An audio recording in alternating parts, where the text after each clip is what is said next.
Financial markets పై పట్టు సాధించాలనుకునే వాళ్ళు Revanth conduct చేసే వెబినార్ కోసం ఈ నెంబర్ కి కాల్ చేయండి. సార్ గిరిబాబు గారు నమస్తే సార్. నమస్తే అండి. గిరిబాబు గారు, $1 మిలియన్ క్వశ్చన్ అడుగుతాను. సొంత ఇల్లు కొనుక్కోవడం మంచిదా, లేదంటే రెంట్ ఇంట్లో ఉండడం మంచిదా? దీని గురించి కొంచెం సరళంగా సింప్లిఫై చేసి ప్రేక్షకులకు అర్థమయ్యేలా చెప్పగలరు. యాక్చువల్గా ఈ క్వశ్చన్ నిజంగానే $1 మిలియన్ క్వశ్చన్ ఇది. చాలా మందికి ఈ ప్రశ్నకు సమాధానం ఎప్పుడు దొరుకుద్ది అంటే, నేను అనవసరంగా ఇల్లు తీసుకున్నాను, ఇలా కాకుండా అలా చేసుంటే బాగుండేది అని మొత్తం సినిమా అంతా అయిపోయిన తర్వాత ఈఎంఐలు కట్టేసి అన్నీ అయిపోయి ఇల్లు సొంతమైన తర్వాత ఎప్పటికో 50 సంవత్సరాల తర్వాత అర్థమవుతుంది. కానీ యాక్చువల్గా దీని యొక్క ఇంపార్టెన్స్ ఏంటి అనేది, ఇది మనం మానిటరీ టర్మ్స్ కంటే సైకలాజికల్ టర్మ్స్ చాలా ఎక్కువ ఇంపార్టెన్స్ ఉంటుంది అందులో. ఉదాహరణకి మనకు సొసైటీలో ఎవరైనా ఇల్లు కొనుక్కున్నారు అంటే వాడు బాగుపడ్డారు అనే ఒక కాన్సెప్ట్ లాగా అర్థమవుతుంది అందరికీ. లేదా ఇల్లు అమ్మేశారంటే ఏమనిపిస్తుంది, అరే అమ్ముకొని పోయారంటే దానికి కారణాలు ఏమైనా ఉండొచ్చు, కానీ అమ్ముకున్నారు అంటే వాడు చెడిపోయినట్టుగానే ఒక ఫీలింగ్ ఉంటుంది సొసైటీలో. అదే ఇల్లు ఉంది అంటే, కొనుక్కున్నాడు అంటే బాగుపడ్డట్టుగా ఫీలింగ్ ఉంటుంది. ఫర్ ఎగ్జాంపుల్ ఇప్పుడు మనం సౌత్ ఇండియాలో ఏదైనా ఒక పెళ్లి సంబంధానికి వెళ్ళామనుకోండి, పెళ్లి సంబంధానికి వెళ్తే ఫస్ట్ అక్కడ అడిగేది ఏంటి, అబ్బాయికి ఉద్యోగం ఉందా, సొంత ఇల్లు ఉందా అని అడుగుతారు. కనుక ఒక అబ్బాయికి ఒక మంచి జాబ్ కనుక వచ్చి స్టార్టింగ్ 30 years లోపలనే ఒక 1.5-2 lakhs కనుక శాలరీ వచ్చేటట్టుంటే ఫస్ట్ పేరెంట్స్ చేసేది ఏంటంటే ఒక ఇల్లు తిప్పించేస్తారు అబ్బాయితోటి. అది హైటెక్ సిటీ దగ్గర ఎక్కడో వాళ్ళకి నచ్చిన ప్లేస్లో ఒక 1.5 crore ఇల్లు తిప్పించేస్తారు. ఎందుకంటే రేపు పొద్దున పెళ్లి సంబంధం వస్తే మా అబ్బాయి కాదు ఇల్లు అని చెప్పడానికి. కానీ నిజంగా ఇల్లు సొంతమైందా అంటే కాదు, అప్పుడే ఈఎంఐ లాస్ట్ ఈఎంఐ కట్టేదాకా అది సొంతం కాదు. కానీ ఎట్ ద సేమ్ టైం ఒక సొంత ఇల్లు ఉంది అంటే ఆస్తితో, అది అప్పుతో కొనుక్కున్నారా లోన్తో కొనుక్కున్నారా అని కాకుండా ఇల్లు ఉంది అంటే ఒక ఫీలింగ్ ఉంటుంది, ఎస్ నాకు ఒక సొంత ఇల్లు ఉంది, ఒక ఈ భూమి మీద ఒక అడ్రస్ ఉంది నాకు. అదే ఇప్పుడు పేరెంట్స్ ఓల్డ్ ఏజ్ ఉంటే మనం అద్దెల్లు తీసుకుంటే పద్దాక తిప్పలేం కదా వాళ్ళని. పేరెంట్స్ ఓల్డ్ ఏజ్ ఉంటే చాలా మంది అద్దె కూడా ఇవ్వరు. ఇలాంటి ప్రాబ్లమ్స్ ఉంటాయి. కనుక సొంత ఇల్లు అంటే అది మనది, మన అడ్రస్ అనే ఒక ఫీలింగే కాకుండా నాకు ఒక స్థిర నివాసం ఉంది, నేను ఇక్కడ పలానా ఏరియాలో ఉంటా, ఇది నాది. ఇప్పుడు మీరు ఏ ఊరు అంటే నెల్లూరు అని చెప్తారు మీరు. అంటే నెల్లూరు అంటే మీరు కొనుక్కోలేదు, నెల్లూరు మీరు స్థిర నివాసం కాబట్టి అంతే. ఎవరికైనా అంతే, వాళ్ళ కొత్తగూడెం అని చెప్తాను నేను, ఎందుకంటే మా స్థిర నివాసం అక్కడ ఉంది కాబట్టి. అదే కొంతమంది ఉద్యోగస్తులు ఉంటారు, వాళ్ళకు ప్రతి 3 సంవత్సరాలకు ట్రాన్స్ఫర్ అవుతూ ఉంటుంది. మీరు ఏ ఊరు అంటే ఉద్యోగం చేసిన ఊరు కాకుండా పుట్టిన ఊరు చెప్తారు, అక్కడ స్థిర నివాసం ఉంది కాబట్టి. కనుక స్థిర నివాసం సొంత ఇల్లుకి అంత ఇంపార్టెన్స్ ఉంటుంది. దాన్ని మనం 80% నెగ్లెక్ట్ చేయకూడదు. బట్ ఇప్పుడున్న మారిన నయా ఆర్థిక వ్యవస్థలో, ఇప్పుడున్న పరిస్థితుల్లో, కన్జంప్షన్ ఇంక్రీజ్ అవుతున్న పరిస్థితుల్లో జనాలందరికీ ఒక క్వశ్చన్ మొదలవుతుంది, నేను సొంత ఇల్లు కొనుక్కోవాలా లేదా ఇన్వెస్ట్మెంట్ చేసుకొని అద్దెంట్లో ఉంటూ నేను ఆర్థిక స్వేచ్ఛాజీవిగా జీవించాలా? ఇది బిగ్ క్వశ్చన్. అయితే ఈ క్వశ్చన్ ఎవరికి వాళ్లకు అన్వయించుకొని చూసుకోవాల్సిందే తప్ప ఇది బెటరు అని ఎవరికి చెప్పలేము. అది ఎందుకంటే కొంతమందికి సొంత ఇల్లు ఉంటేనే వాళ్ళకు ఒక సోషల్ స్టేటస్ ఉంటుంది కాబట్టి ఇదే బెటరు, నా ఇంట్లో నాకు నచ్చినట్టుగా నేను ఉండొచ్చు, ఎక్కడ మేకులు కొట్టుకునే వాడు అడగరు, నన్ను ఎట్లా వాటర్ వాడుకునే ఎవరు అడగరు, నా బంధువులు వచ్చిన వారు అడగరు. అదేంట్లో ఉంటే చాలా లిమిటేషన్స్ ఉంటాయి. పలానా ఎక్కువ మంది వస్తున్నారు అంటే వాళ్ళు వాటర్ ప్రాబ్లం అని వద్దనవచ్చు, ఏది మన ఓనర్స్. లేదా అందరికి డిస్టర్బెన్స్ అవుతుంది, ఊరికే మీరు తిరుగుతున్నారు, ఊరికే మీరు నైట్ ఎప్పుడు వస్తున్నారు, గేట్లు ఓపెన్ చేసి పెడుతున్నారచ్చు, రకరకాల క్వశ్చన్లు ఉంటాయి. సో అవన్నీ ప్రాబ్లమ్సే కదా. ఇవి లేకుండా నా ఇంట్లో నేను స్వేచ్ఛగా ఉండడం ఎంత మంచి భావన. కనుక ఆ స్వేచ్ఛగా ఉండడం అనేది, నా ఇంట్లో నేను నా ప్రదేశంలో నా నచ్చిన చోట ఉంటాను అనేది ఒక ఇంపార్టెంట్ థింగ్. కనుక దీనికి మానిటరీ టర్మ్స్లో మనం యాక్చువల్గా క్యాల్కులేట్ చేయకూడదు.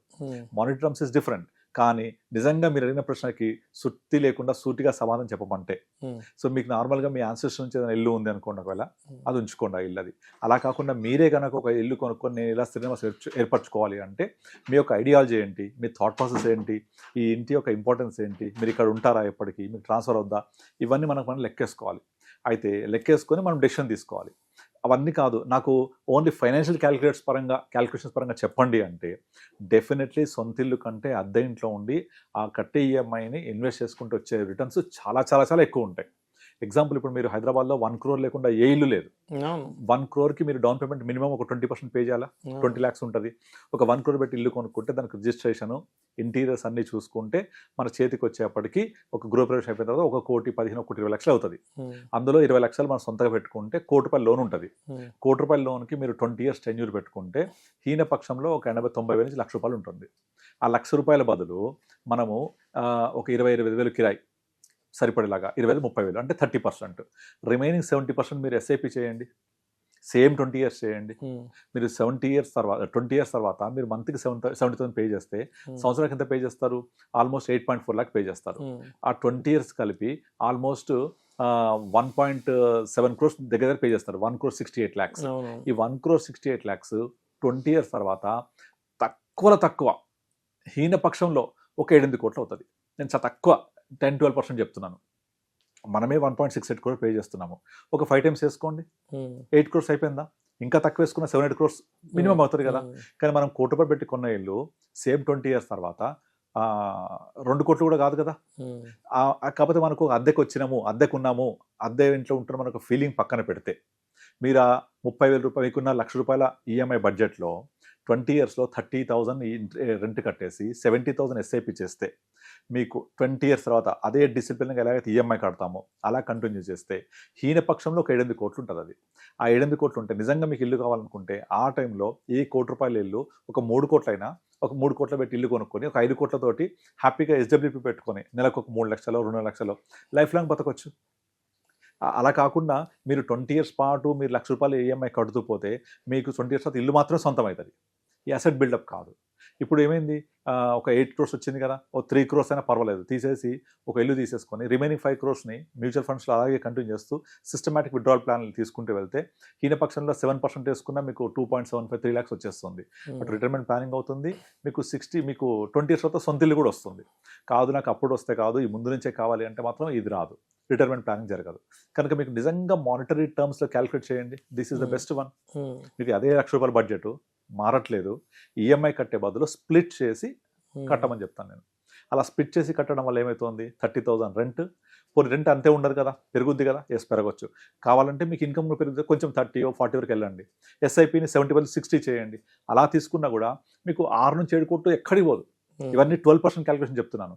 ఇంకా బెటర్ అడ్వైజర్ ద్వారా వెళ్ళి మొత్తం 15%, 16% రిటర్న్ జనరేట్ చేయగలిగితే you can make more than 8-10 crores also. ఎందుకంటే 15,000 రూపాయలు 15 సంవత్సరాలకి కోటి పడింది, నాకు తెలుసు ఆ విషయం. అది 20 సంవత్సరాలు ఉంటే 2 కోట్లు అవుతుంది. జస్ట్ 15,000. మనము 20 ఇయర్స్కి 2 కోట్లు అవుతుంది కదా. 30,000 అయితే 4 కోట్లు అవుతుంది. 45,000 అయితే 6 కోట్లు అవుతుంది. 60,000 అయితే 8 కోట్లు అవుతుంది. 8 కోట్లు జస్ట్ 60,000 ప్రకారం చెప్తున్నాను. బట్ 70,000 ప్రకారం చూసుకుంటే 9.5-10 కోట్లు అవుతుంది ఈజీగా. ఇంకా నేను 6-7 crores చెప్తున్నాను. ఇంకా తక్కువ 12%, 11%, 10%తోనే క్యాలిక్యులేట్ చేస్తున్నాను. మీరు 15 వేసుకున్నారంటే ఈజీగా 10 crores టచ్ అవుతుంది. ఇమాజిన్ మీ దగ్గర 20 ఇయర్స్ తర్వాత ఒక ఈఎంఐ కట్టిన ఇల్లు కంటే 10 crores చేతిలో ఉంది. 20 ఇయర్స్ మాత్రమే ఇల్లు మీ దగ్గర లేదు, అంతే కదా. ఆ 20 ఇయర్స్ తర్వాత ఆ 10 crores 8 crores నుంచి ఒక 3 కోట్లు పెట్టి ఇల్లు కొనుక్కోండి. ఆ 5 crores మీకు లైఫ్ ప్లానింగ్ చేసుకోండి, రిటైర్మెంట్ ప్లానింగ్ లాగా బెటర్గా ఉంది కదా. సో అట్లా మనం కనుక మానిటరీ టర్మ్స్ చూసుకుంటే డెఫినెట్లీ ఈఎంఐతో కొనే ఇల్లు కంటే మనము నార్మల్గా ఒక ఎస్ఐపి చేసుకొని అదే ఈఎంఐ కడుతున్నట్టుగా 20 ఇయర్స్ తర్వాత ఆ మనీ డివైడ్ చేసుకోవచ్చు. అప్పుడు కూడా సొంత ఇల్లు వస్తుంది మనకు. బట్ ఈ 20 ఇయర్స్ పాటు అద్దెంట్లో ఉండాల్సి వస్తుంది.